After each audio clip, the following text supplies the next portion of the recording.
Hi friends, ఇప్పుడు నేను నాకెంతో ఇష్టమైన ఈ ఫిషెస్ గురించి చెప్పబోతున్నాను. ఈ ఫిషెస్ పేరు మౌలీస్. అదేమో ఆరెంజ్ మౌలీ, ఇదేమో బ్లాక్ మౌలీ. వీటికి నేను నేమ్స్ కూడా సజెస్ట్ చేశాను. ఈ ఆరెంజ్ మౌలీ పేరేమో సూర్య, ఆ బ్లాక్ కలర్ మౌలీ పేరేమో తారా. ఈ నేమ్స్ ఎందుకు సజెస్ట్ చేశానంటే సన్ ఎప్పుడు మార్నింగ్ టైంలో ఈ కలర్లో ఉంటాడు కాబట్టే ఈ ఆరెంజ్ కలర్లో ఉంటాడు కాబట్టి నేను ఈ ఆరెంజ్ మౌలీకి సూర్య అని పేరు సజెస్ట్ చేశాను. నైట్ టైం మనకు స్టార్స్ ఎంతో బ్రైట్గా కనిపిస్తాయి కాబట్టి నేను ఈ బ్లాక్ మౌలీకి తారా అని నేమ్ సజెస్ట్ చేశాను. నేను వీటిని అక్వేరియం షాప్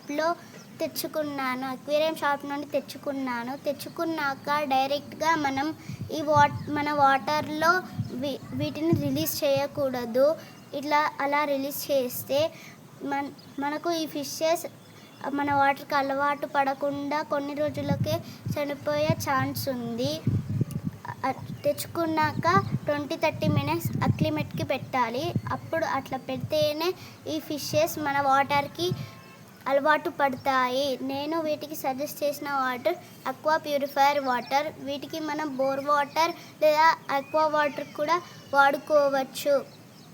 మనం వీటికి వాటర్ చేంజ్ ఎప్పుడు చేయాలంటే మనం నీట్గా ఉంచుకోవాలంటే రోజు చేసుకోవచ్చు.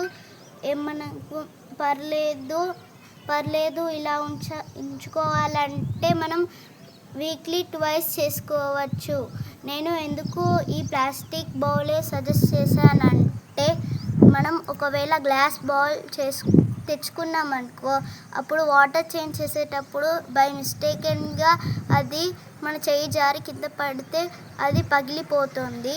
అందుకే ఈ ప్లాస్టిక్ బౌల్ అయితే జారి కింద పడినా దీనికి ఏమీ కాదు అని నేను ఈ ప్లాస్టిక్ బౌల్ సజెస్ట్ చేసుకున్నాను. నేను ప్రతిరోజు స్కూల్ నుండి వచ్చాక వీటితోటి టైంపాస్గా ఆడుకుంటాను. వీటి వల్ల నా మొబైల్ స్క్రీన్ టైం తగ్గింది. నేను పాస్ట్లో చాలా స్కూల్ నుండి వచ్చాక మొబైల్ చూసేవాడిని. వీటి వల్ల నా మొబైల్ స్క్రీన్ టైం తగ్గింది. వీటికి నేను వాడిన ఫుడ్ టాయో మైక్రో ఫుడ్. ఈ ఫుడ్ని మనం ప్రతి స్మాల్ మౌత్ ట్రోపికల్ ఫిష్కి వాడవచ్చు. ఇప్పుడు ఇవి చాలా బాగా ఫ్రెండ్స్ అయ్యాయి. ఇవి రెండు కలిసి ఆడుకుంటాయి. నేను కూడా వీటితో ఆడుకుంటాను.